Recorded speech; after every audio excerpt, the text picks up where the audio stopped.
क्या दोस्तों आप भी अपनी वीडियो में कुछ इस तरह के साउंड इफेक्ट डालना चाहते हैं लेकिन आपको नहीं पता ये साउंड इफेक्ट्स कहाँ से मिलेंगे? तो दोस्तों 1 मिनट दीजिए, मैं आपको बताता हूँ ये सारे साउंड इफेक्ट आप कहाँ से ले सकते हैं। आपको सबसे पहले क्रोम को ओपन कर लेना है। क्रोम को ओपन कर लेने के बाद दोस्तों आपको यहाँ पे सर्च करना है माई इंस्टेंट। माई इंस्टेंट पे जो सबसे ऊपर पहली वेबसाइट आएगी आपको उस पर क्लिक कर देने के बाद दोस्तों आप लोग यहाँ पे देख सकते हो सारे साउंड इफेक्ट्स यहाँ पे आ चुके हैं। आप किसी भी तरह के साउंड इफेक्ट्स यहाँ पे देख सकते हो।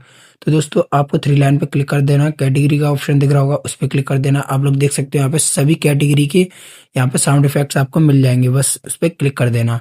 अब मैं बताता हूँ आप लोग इनको डाउनलोड कैसे कर सकते हो। आपको सिंपली शेयर वाले ऑप्शन पे क्लिक कर देना है, जो एरो दिख रहा होगा साउंड इफेक्ट्स के बीच में नीचे उसको क्लिक कर देना है। उसके बाद फाइल बाय गूगल डाउनलोड पे क्लिक कर